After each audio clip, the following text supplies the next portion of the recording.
Salut tout le monde, bienvenue dans ce How to Play dédié à la forêt des frères Grimm de Tim Essner, illustré par Monsieur Kennington et édité pour sa version francophone par Lucky Luke Games. La magie de la forêt enchantée vous a toujours attiré? Neveu et nièce des trois petits cochons, c'est le moment de répondre à l'appel du roi Réginald de Cupide. Étant donné que vos aïeux, les bâtisseurs royaux, sont plus près de la maison de repos que de leur communion, leurs constructions sont plus vraiment du goût du roi. Il n'est pas spécialement fan du style citrouillesque, mais plutôt conservateur avec l'utilisation de matériaux de base comme la paille, le bois et la brique. Vous, les 4 nouveaux prétendants au titre de bâtisseur royal, vous serez amenés pendant 60 minutes à une lutte acharnée pour démontrer vos talents en construisant le plus vite possible 3 maisons sur votre parcelle de forêt enchantée. Pour la mise en place d'une partie à 4 joueurs, commencez par placer au centre de la table les différents lieux de collecte en commençant par le champ, la forêt, la briqueterie et le marché. En dessous des 3 premiers, placez le jeton premier bâtisseur.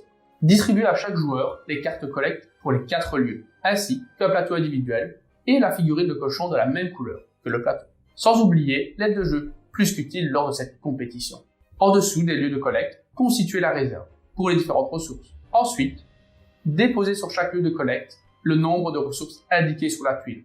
5 pailles pour le champ, 4 bois pour la forêt, 3 briques pour la briqueterie, une ressource de chaque type pour le marché. Placez à proximité des joueurs les différentes parties des maisons et mélangez-les. À proximité des lieux de collecte, placez les différentes figurines monstres qui rôdent dans cette forêt. Attention, cher cochon, le loup n'a pas perdu son souffle et cette fois-ci, il va avoir du soutien. Mélangez les cartes fables ainsi que les cartes amies. Désignez le premier joueur, ce sera celui qui a mangé en dernier du bacon, parce que dans cette forêt, on félicite le cannibalisme. Remettez-lui le jeton premier joueur. Un tour de jeu est divisé en 3 étapes. La phase de collecte, la phase de construction et la mise en place pour la manche suivante. Lors de la première phase, vous devrez secrètement sélectionner une carte collecte. Mais ce n'est pas tout. Si vous avez une fable en votre possession, vous pouvez la jouer en la plaçant au-dessus de votre carte collecte. Les fables sont toujours révélées avant la carte collecte. Une fois révélée, en fonction de l'information de celle-ci, vous la jouerez directement ou à un autre moment de la partie. Dans le cas où la carte fable vous permet d'activer un monstre, placez la miniature correspondante sur le lieu de votre collecte de votre choix. Une fois l'ensemble des cartes fables mises en jeu, révélez votre carte collecte et placez votre petit cochon sur le lieu correspondant. Dans le cas où votre cochon se retrouve seul sur le lieu, c'est le jackpot, vous prenez l'ensemble des ressources présentes. Si jamais vous êtes plusieurs, malheureusement vous êtes de la même famille, donc répartissez-vous équitablement les ressources en arrondissant à l'unité inférieure. Mais n'oubliez pas, les ressources non collectées resteront en place pour les tours prochains et celles-ci peuvent s'accumuler. Lorsque la phase de collecte est terminée, défaussez les cartes fables résolues. Et hop, on retourne sa précieuse aide de jeu et on passe à la phase de construction. Ici, vous aurez la possibilité de réaliser 2 actions parmi 3 disponibles. Piocher une carte fable, toujours utile pour entraver son cousin, on est déjà assez fair-play avec les ressources.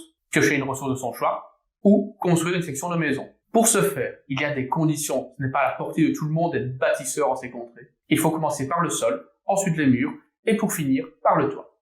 On ne peut construire que 5 maisons sur sa parcelle de terrain. On doit terminer une maison d'un matériau donné pour pouvoir en construire une nouvelle dans le même matériau. Le premier à terminer une maison d'un matériau remporte le titre de premier bâtisseur, lui permettant de choisir 2 cartes fables, un ami ou une ressource de chaque type. Que ferait-on sans ami dans la vie comme dans cette compétition? Vous recevrez systématiquement une carte amie après la construction d'une section mur. Mais on n'a que peu de vrais amis. Vous ne pourrez en avoir qu'un seul à tout moment à vos côtés durant la partie. Pour autant, cette amitié risque d'être éphémère. Pour mettre en jeu un nouvel ami, il faudra se séparer, défausser l'ami actif à vos côtés. La carte ami reçue peut également être passée à un adversaire le forçant à se séparer de son ami actif en plaçant le nouveau devant lui. Voilà, le tour est fini, tout le monde récupère son petit cochon et reprend en main ses cartes collecte utilisées lors du tour qui vient de s'écouler. Ensuite, on complète les lieux de collecte avec le même nombre de ressources qu'indiqué et on fait passer le pion premier joueur vers la gauche. La partie prendra fin quand l'un des joueurs a réussi à construire 3 maisons. Dans le cas d'une égalité, les maisons les plus solides l'emportent. N'hésitez pas à commenter, liker et vous abonner à la chaîne pour de nouvelles aventures.